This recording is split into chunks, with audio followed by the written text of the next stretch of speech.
This is a CBC podcast. Want a weekly roundup of the best CBC radio programming? Subscribe to the CBC Radio 1 newsletter. Get a digest of the week's top stories, read in-depth articles, listen to interviews and documentaries, and get the lowdown on upcoming stories from CBC Radio 1 that you need to hear. To subscribe, go to cbc.ca/radio and look for the subscribe button. The CBC Radio 1 newsletter. Be informed.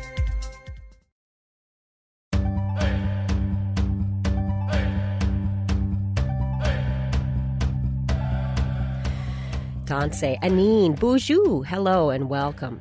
This is Unreserved on CBC Radio 1. I'm Rosanna Deerchild.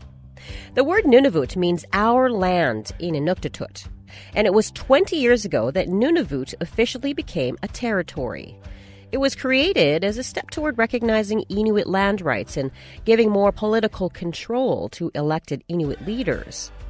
As the president of Inuit Tapiriit Kanatami, or ITK for short, Natan Obed is the voice for more than 60,000 Inuits in Canada. But he's also been called the most important leader many Canadians haven't heard of. I think that was the toughest part for me, just to show people that I wasn't afraid of a spotlight, that I could talk publicly, that I wasn't just somebody that was behind the scenes and was not ready for a larger role to play within this path towards Inuit self-determination. Today on Unreserved, I'll sit down with Inuit leader Natan Obed. He'll talk about the criticism he's faced for not being Inuk enough, his family's complicated history with residential schools, and what he sees looking forward to Nunavut's next 20 years.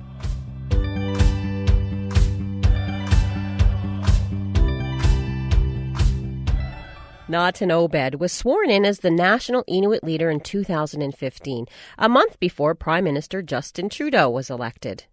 The Inuk leader has played a role in forging a new relationship between the federal government and Inuit. Natan has joined me today from Ottawa to talk about life as leader, the path that got him here, and where he wants to go next. Welcome. Thanks for having me. Now, in an article in The Walrus that was recently published, you were called the most important leader many Canadians haven't heard of as ITK president. How often do you find yourself in a position of explaining what it is your organization does and is and who Inuit are?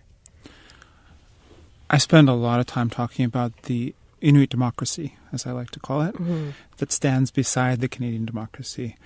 I often talk about the presumptions that Canadians still have about the primacy of provinces and territories and the afterthought of Indigenous peoples' governance, and how that actually is a misnomer. We have democratically elected leadership from the community level to the regional level to the national level, and we exercise our existing Indigenous rights, and we are Canadians. We're at a place now in Canada which is exciting in that anybody accepts that Indigenous peoples have rights. This is actually kind of a new thing. But then applying those rights and accepting that institutions change based on the recognition of our existing rights, that's where I'm trying to meet people. To explain an Inuit democracy that they know nothing about, but to ask them to believe in it. That is where we're at. That is where we're at. What are some of the misconceptions or the points or the blockades that come up again and again in this place? Somebody, whether a federal minister or a person on the street, will hear a position from ITK and will come up to me and say, I was talking to this other Inuk in another conversation, and they actually had a completely different perspective from the one that you just raised. So how is it that ITK can have this position when I know an Inuk who doesn't share that position? And I try to use an example of any political party that is in power. All citizens of that jurisdiction, be it Ontario or Manitoba or wherever, don't necessarily agree with the premier on every single issue. That is democracy. But they accept that the premier has the ability to rule, to make policy. So people don't allow that same level of understanding and acceptance when it comes to Indigenous representational leadership. Mm-hmm. So people are thinking that Indigenous people have to be unanimous in any position that we put forward, or else we can't have that position. And I'm out there constantly saying, we have democratic processes just like you do. Mm-hmm. And we have huge debate within our communities about the issues of our day that are important to us. And then we have democratically created positions of our organization that we put forward. Now, you faced criticism from some Inuit before you were elected because you didn't grow up in the north. And you're not fluent in Inuktitut. Right now, I'm talking to you from Ottawa. And I'm curious, when you think about home, where do you think of? Well, I feel most comfortable in the world in Nunavut. I haven't lived a lot of my life in Nain, but as a child you don't necessarily get to decide where you grow up, or you don't get to decide what language your parents speak to you, but you do have agency. You can figure out where you belong in the world. My mother is American and she's from Maine, and my father was originally from Nunavut, was relocated as a child, was sent off to residential schools. But some of my childhood was spent with my parents in Nain, and that's where I have family and connections and community and memories. And so when I think of my home, I still think of Nain. I went to high school in the United States. I played junior hockey for 3 years in New Hampshire and then in Montana. And then I went to university in Boston at Tufts University. So I spent a good chunk of time away. But I always knew who I was. Mm-hmm. And I think there are a lot of Indigenous people in this country that don't necessarily grow up in the place where they feel home and they feel most connected. And I really had to fight to reassert my own identity through my relationship with my family, my community. And then I've been home, and I continue to go back home to Nain to ensure that I'm legitimate, that I know where I am, and that my community that they respect me and they see me as a part of their community, even if I'm here in Ottawa. So it's an ongoing thing, and I don't reject any part of my identity, and I'm proud of all of who I am. Mm-hmm. But it has taken me a long time to get here. It's interesting that you describe it as being away. That time that you grew up in the United States as being away, and now you're coming back to try to be legitimate or authentic. How does that inform you as a leader? When you're interacting with people in this government, or interacting with people in Ottawa or wherever I am across this country, I draw on my years of living in the South and outside of Inuit Nunavut in understanding different people and understanding how to tell the Inuit story. Because in many ways I'm an interpreter of Inuit society and Inuit positions to those who know nothing about it.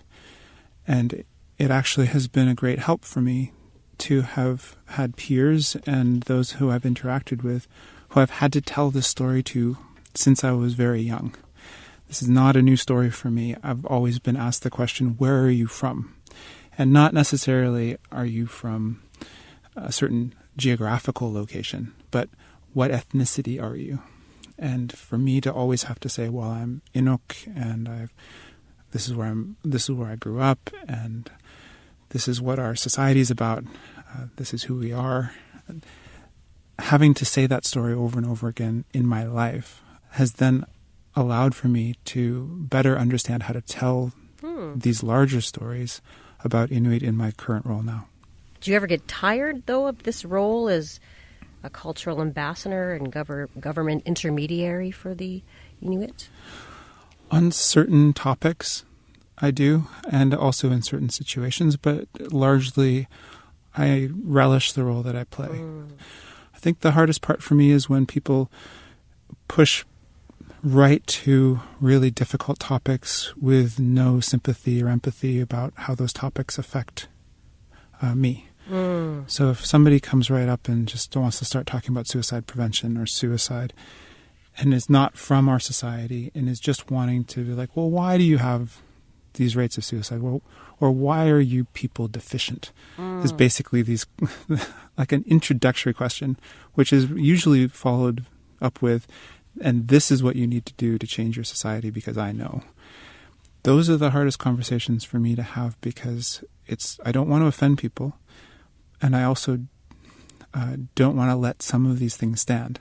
These colonial attitudes that any random person in Canada knows how to fix us, and they're just waiting for the opportunity to tell anyone that they can how to do it, or that they want to talk about things that interest them, that have great emotional impact on us, and that we are people and we're human beings, and that we are directly affected by a lot of these really challenging topics, isn't something that a lot of people stop and pause and think about before they launch into a lot of questions about really difficult subjects. I'm nodding my head here. You can't hear me because I'm in a different studio entirely, because I know what that feels like as, somebody who talks to a lot of people and has a lot of conversations. Sometimes people forget, right? They forget that you're a human being and that these are things that play out in your community and maybe even in your family every day. So where does that calmness come from, that strength and that ability to not lose your temper or get a little short or be like, you know what, I'm tired of answering this question? For whatever reason, I am somebody that has a lot of patience, and that I'm somebody that I don't really get angry. It takes, I think I can count on one hand the number of times where I actually have been angry in my life. And so it allows for me to navigate through situations that are volatile while keeping my head. In my current role as ITK president, in the end, no matter how difficult conversations get, I need to be, in many cases, an ambassador for Inuit. I need to get things done with governments and with all other stakeholders. And so I don't get to be volatile. I don't get to storm out of the room. I have to figure out how to make things work and how to bring people to knowledge. And so I take the things that I've learned about how to do that well from all of my experiences in life, and I apply them in my role today. One of the other things you do, and I don't know if this is intentional or not, but sometimes you wear a suit in the public eye. Other times you dress in a more traditionally Inuit way. Is that conscious a decision about how much Inuit identity you want to present publicly? It's a combination of a number of things. I don't want to be a token, and often we have to, as leaders, know the dynamics of an invitation into a certain space and the work that's going to happen in that space. If I'm asked to go to an event and I feel like it is just for a photo op so that you can get the splash of color and the intrigue of Indigenous traditional clothing, I often will push against that. But then there are many opportunities and many times when I'm going into events that is a celebration of Indigenous society, or there's Indigenous leadership, and we are gathered together in a self-determining way, in a way that we're asserting ourselves as people. And in those rooms, it isn't politics anymore. It is just who we are.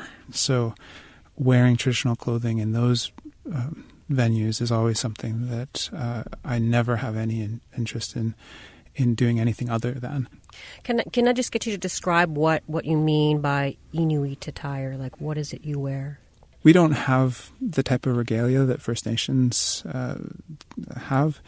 We're pretty low-key when it comes to our style, especially for men. Women have some pretty amazing amautis, especially in the Kivalliq region, with all the beading. But for the atigi, something that I wear often, one of my First Nations friends kids me about it. It's like, oh, you got your hoodie on.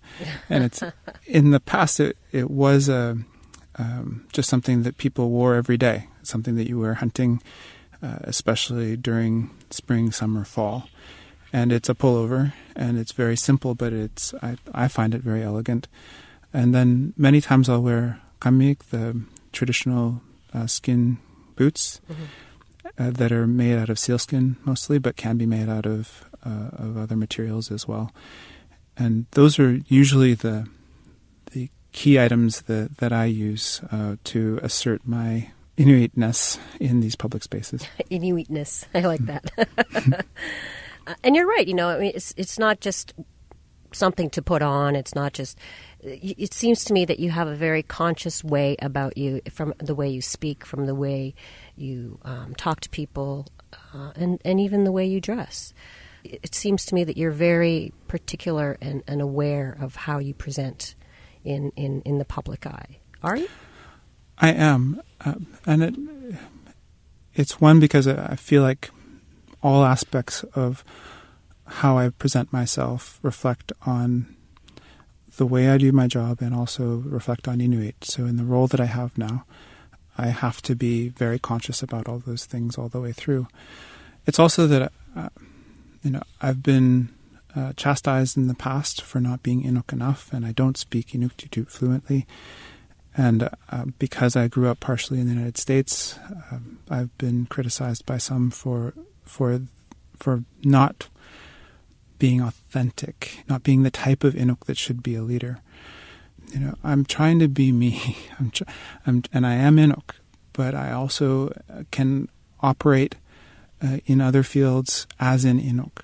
And I think that I'm trying to break down these artificial barriers that people have about who Inuit are and who they can be. Mm-hmm. I'm not a stereotypical politician, and I'm totally fine with that. I think that Inuit should find their path through self-determination and find leadership that gets them there with people who can do the roles that are meant to be played at that point in time. I look back at Inuit leadership in the 1970s and 80s, and I marvel at what they were able to achieve. And what I'm trying to do is to build upon that success. I'm not trying to be the same thing. Mm-hmm. And there's a push and pull in all of that, but I'm very comfortable in asserting my space as myself in all of this.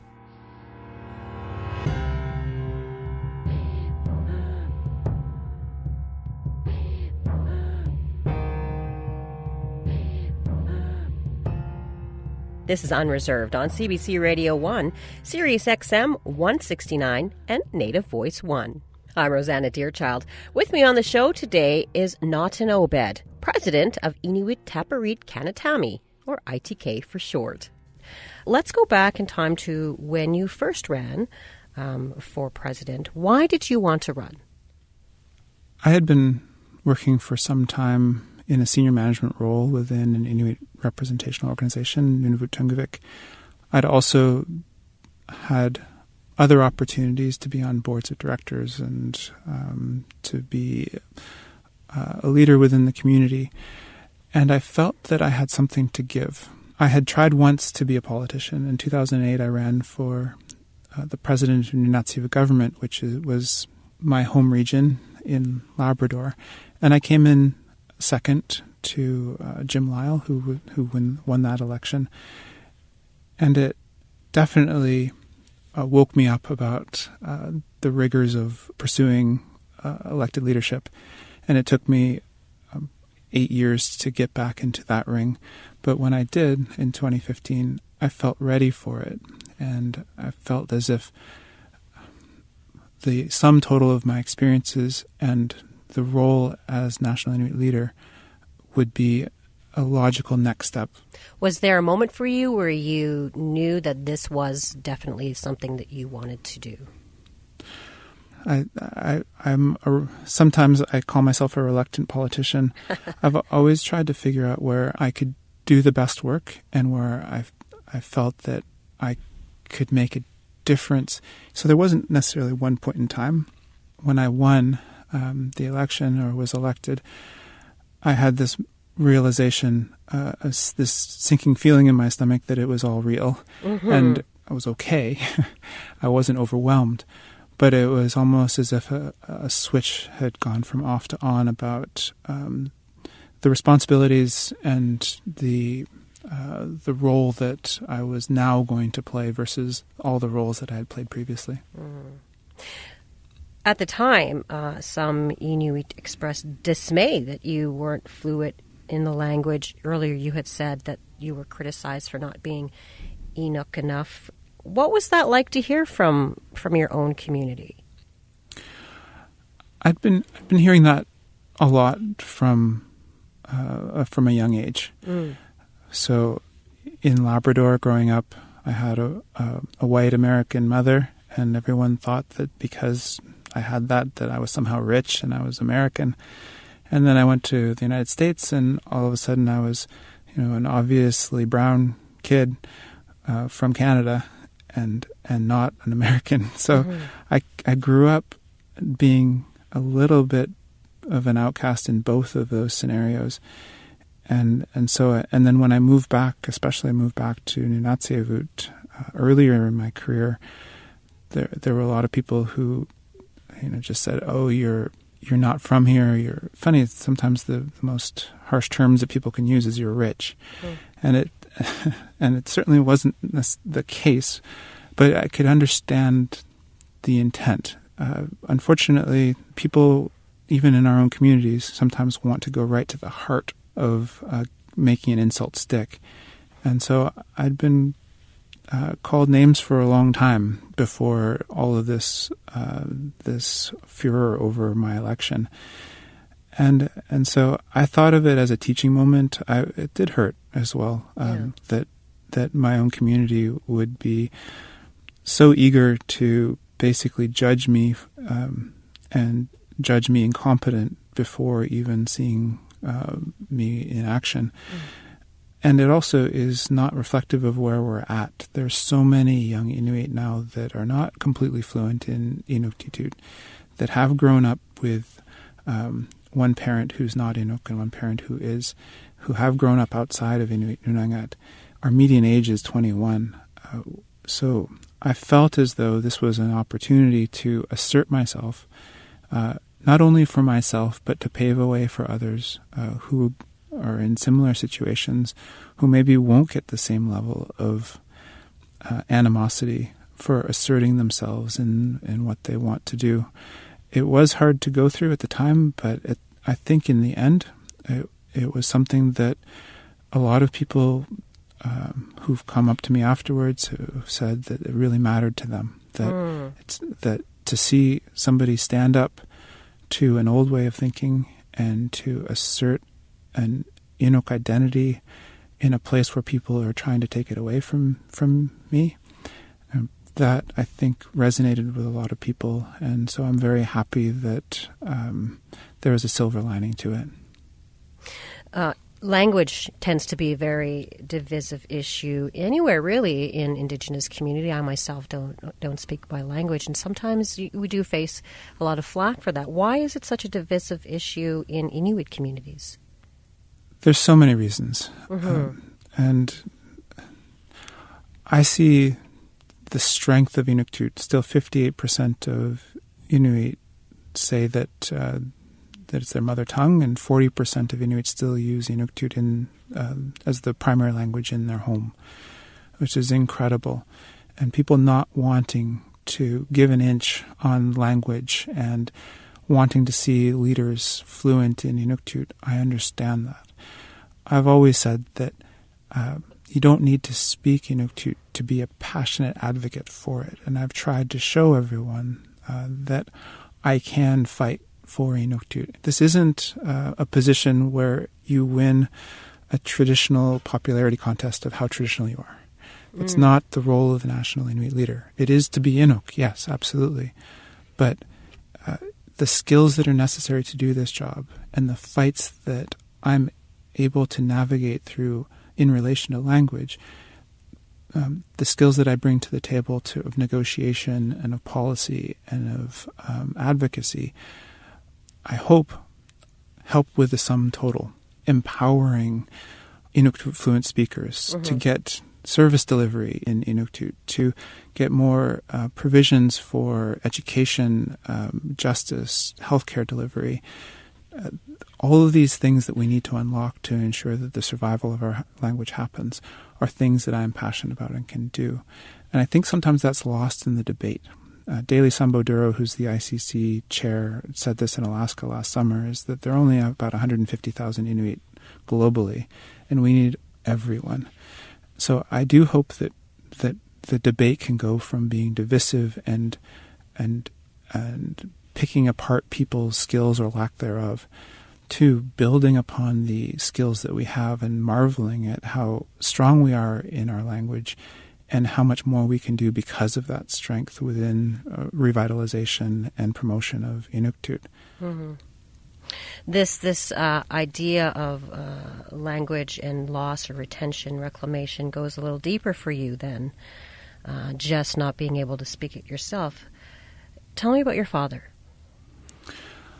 My father was somebody who's born in a time where there was relocation. So he was relocated at 6 from the small place where his family lived.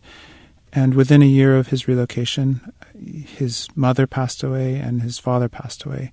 And then he was sent to residential school. It was in Newfoundland, and he spent almost the rest of his childhood in residential school, which was called the Orphanage in St. Anthony. So he was, in that classical sense, orphaned because both his parents died, but also from a residential school space that was where children from the North Coast were taken.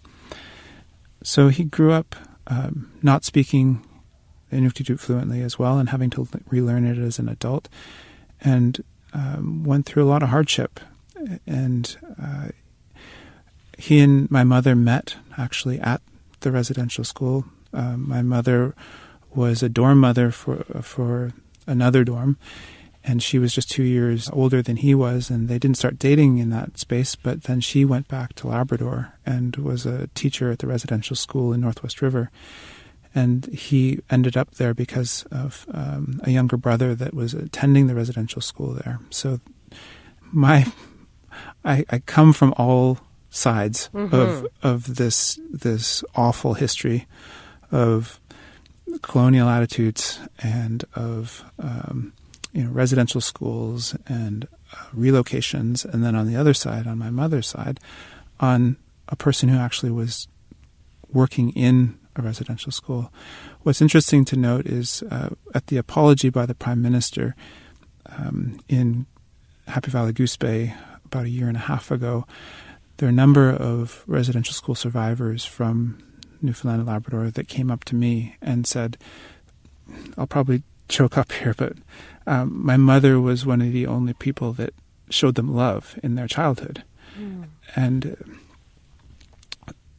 to have that complexity of, and my mother feeling just devastated and always telling me, like, I didn't know. I had no idea that these abuses were happening. If I knew, like, I would have said something.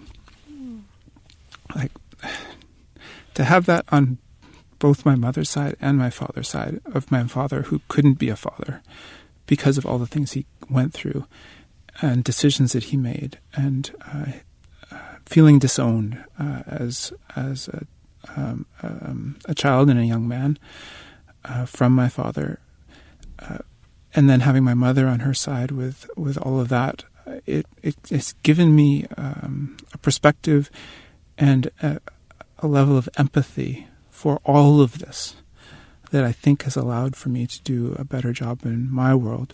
But as far as my relationship with my father, he's passed away now, and we didn't ever reconcile. And I'm okay with that, but I wish it wasn't that way. You carry a lot of story, as you said, a lot of scars, colonial scars, and yet you're this very calm person. This continues to amaze me, I got to say. I appreciate that. Now, as a father yourself, you have 2 sons. Having been carrying these 2 sides of Canadian history, what legacy are you trying to leave for them? I want them to just love who they are, to never have to question who are they, to have to pick a side. And I think that's the thing that I had to go through in life that I hope that my children don't. And I hope that all Inuit children never have to feel as though they're conflicted in a way that they have to decide whether they're this or they're that in terms of identity. I also want my kids to know that they're always loved. That's the bottom line. No matter if I'm away on business and I don't see them as much as I would want to. It's never that I've chosen work over them. The work is happening and it has to happen. And I do hope that they grow up feeling very strong about who they are and their own identity, and they can chart their own paths, and that I give them a platform for whatever it is that they want to do in life. And some of that is breaking down the barriers that are in front of all Inuit and all Indigenous people in this country about how we fit and the opportunities that we have in relation to other Canadians. And so I do see the work that I do at the national level personally impacting the future of my kids.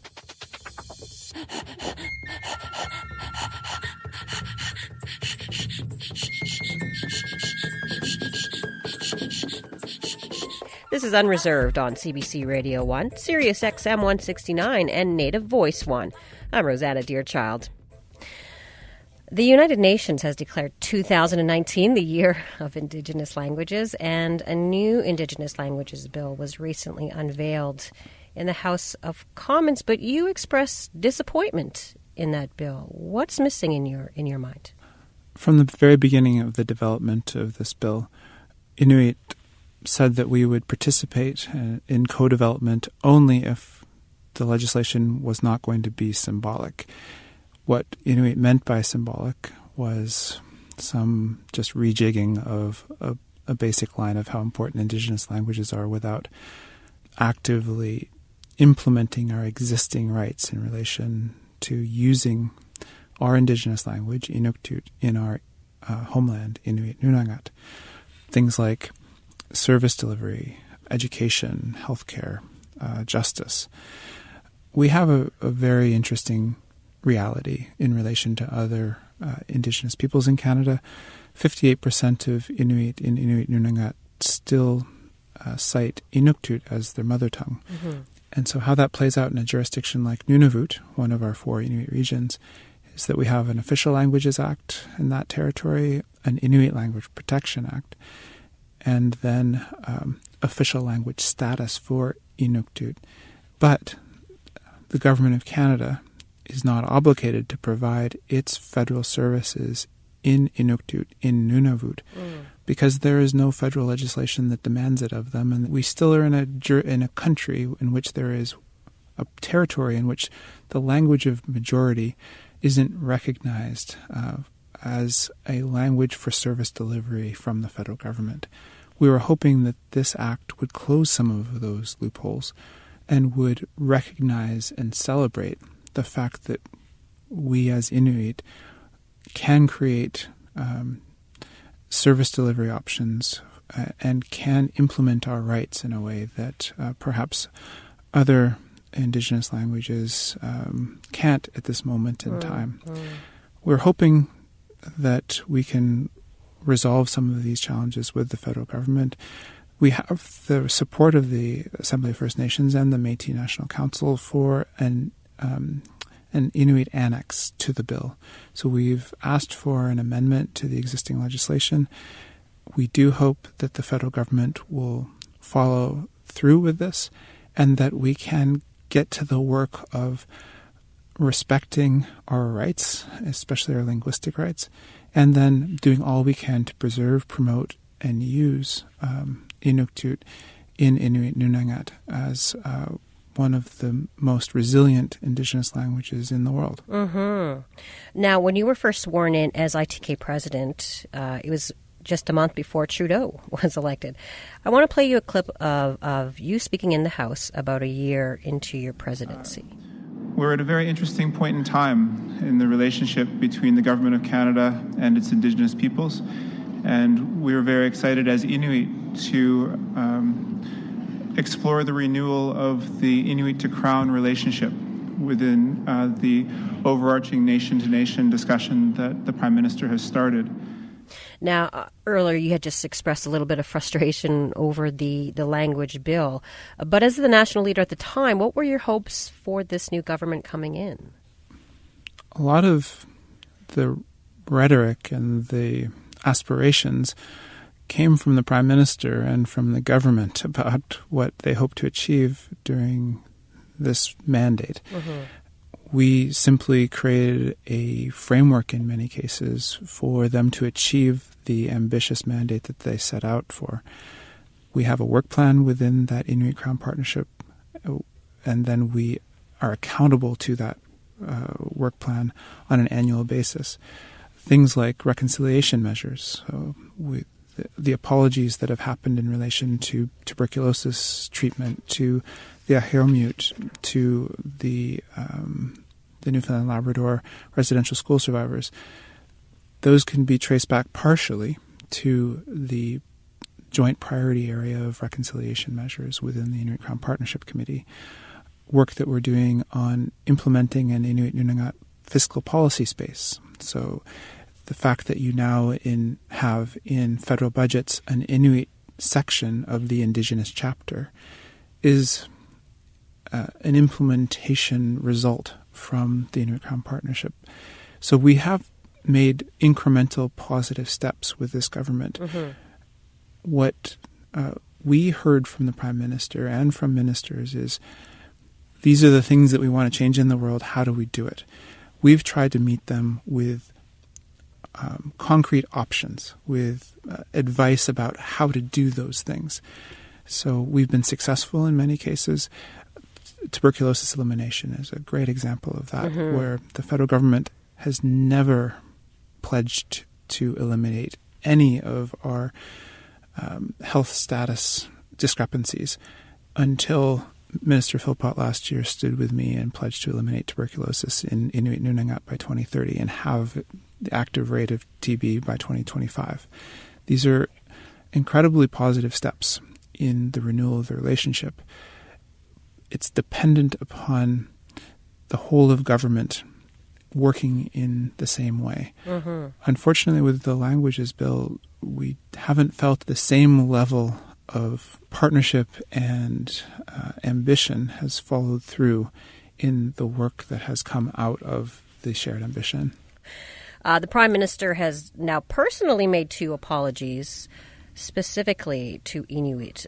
I'm hoping you can take us back to the apology to former students of residential schools in Newfoundland and Labrador. You met with Trudeau one-on-one in Happy Valley Goose Bay during that trip to Labrador, where he personally apologized. What do you remember from that conversation? I had given him the first gift that I have given any one of the members of the cabinet or the Prime Minister, and it was an atigi that he did wear on that day, and we had a conversation about what that meant. And I said, I'm not somebody that gives gifts for future work. I give gifts based on merit. And I was very pleased that he had seen this apology through and that he was there to deliver the remarks. I think the Prime Minister was and still remains sincere in the work that he wants to do in renewing the relationship. I do think it's very hard for a government to do the work. Mm-hmm. As somebody who has such a personal connection to residential school, your father went to residential school, your mother taught in residential school, and we heard earlier the emotional impact that still has on you. How were you listening to that apology? Were you listening as Natan, or were you listening as the president of ITK? I was listening as best I could, as both. I was hoping that the day would go off in a way that reflected what the residential school survivors wanted and needed, and ensuring people in the room felt that there was a respect for them and an importance placed on them. And personally, it was really meaningful. And for anyone who says that apologies don't matter, or that there's too much apologizing. It's never a bad thing to apologize for human rights abuses of any Canadian. I'm taking it out of the Indigenous context. I would hope that those who deserve apologies for the Canadian government's actions, which were in direct conflict with Canadian values and with human rights law, would get that respect, that basic respect of an apology. So I felt that, and I felt it was sincere, and it also has helped me in moving on with all of the emotions that I have around what happened to not only my father, but also to Inuit across the country in relation to residential school. And more recently, Trudeau formally apologized for the mistreatment of Inuit who suffered from tuberculosis. Let's take a listen to that. I am here to offer an official apology for the federal government's management of tuberculosis in the Arctic from the 1940s to the 1960s. The government's approach to TB wasn't to show compassion or care, but to separate families and ignore people's rights. It was colonial and it was misguided. Now, just listening to that myself as somebody whose family was directly impacted from tuberculosis, I get all kinds of emotions. I get all kinds of feels going on there. So how did it impact Inuit? What was the reaction on the ground there? First, the apology happened a day after it was supposed to happen. There was a blizzard in Inuktitut on the Thursday, and the Prime Minister's jet couldn't land in Inuktitut, and so he ended up being back in Ottawa that evening. But he, to his credit, said that he wanted to make another try the next day. And so people were generally appreciative in the room that the Prime Minister made the extra effort to be there. And then people were very emotional about the content of the apology and about what it meant. And so there was so much emotion, and there was a lot, I think, of relief for people who didn't necessarily believe that the Government of Canada cared. It's an interesting thing when you've lived your whole life thinking that the Government of Canada did something that was against basic human rights, and that they didn't care, and they still don't care. Having a Prime Minister come and apologize and saying that this was wrong unequivocally allows for people to feel differently about themselves, and feel differently about the Government of Canada, and also into the future. Hopefully will make people feel a little bit more open to the possibility of good when it comes to healthcare delivery, when it comes to the relationship with Canada. What's lost sometimes is that these are Canadian citizens accessing Canadian health services. And the end result of that was that people were taken away from their homes for sometimes 3-4 years, that mothers were separated from children, that people who died were buried in unmarked graves and their families weren't notified, that people were sometimes dropped off in the wrong communities when they were returned, that people lost their language when they were down south for care. That would have been an unacceptable reality during the time of care, let alone our 2019 values placed on 1954 or 1960. So much history that we still don't know in this country. Absolutely. In your work, you speak a lot about Inuit social inequality, and you talk about going beyond sympathy. What do you mean by that, going beyond sympathy? It's a very easy thing to emote as a minister and get away with it. A minister or somebody who is in the power to change the realities of these socioeconomic status conditions. We as Indigenous people have often just been happy that somebody knows that we exist, and that a person of power comes and says, I feel your pain. And in many cases, that is a huge step above the historical treatment. And so sometimes we are satisfied with people coming in and saying, this is really an awful issue, and I really feel bad about this, and we'll figure out how to fix it. And then move on to the next thing that they're doing. I talk about not wanting sympathy, but wanting action. And I also use a premise of substantive equality of when is a crisis a crisis? Our TB rates are 290 times the national average, and they have been elevated hundreds of times over the national average for over 20 years. And I used to say, how many more times the rate of TB in the South do we need to be before it's a crisis? And the sympathy that excused action is something that I think is toxic. It gives this false sense of security for those who provide sympathy that allows them to look past the huge challenges of changing the realities. I think of suicide prevention and think of the debates that happened in the House of Commons a few years ago, where people want to be sympathetic. They want to apply their own values to Indigenous suicide and Indigenous suicide prevention. But people weren't ready for having an evidence-based policy debate about how to create protective factors against suicide in Indigenous communities and what it would take to do that. People wanted to be sympathetic to it. They wanted to show everyone that they cared about it. Something like suicide prevention is a public health issue. The way that we have described it as that we will work on it in an evidence-based, globally informed, and Inuit-specific way. You need all of those three. Whereas the debate from a sympathy angle is usually, I sympathize with you, I have no idea how to solve any of this, so you solve it yourselves, and here is a fraction of the money that you need to do it.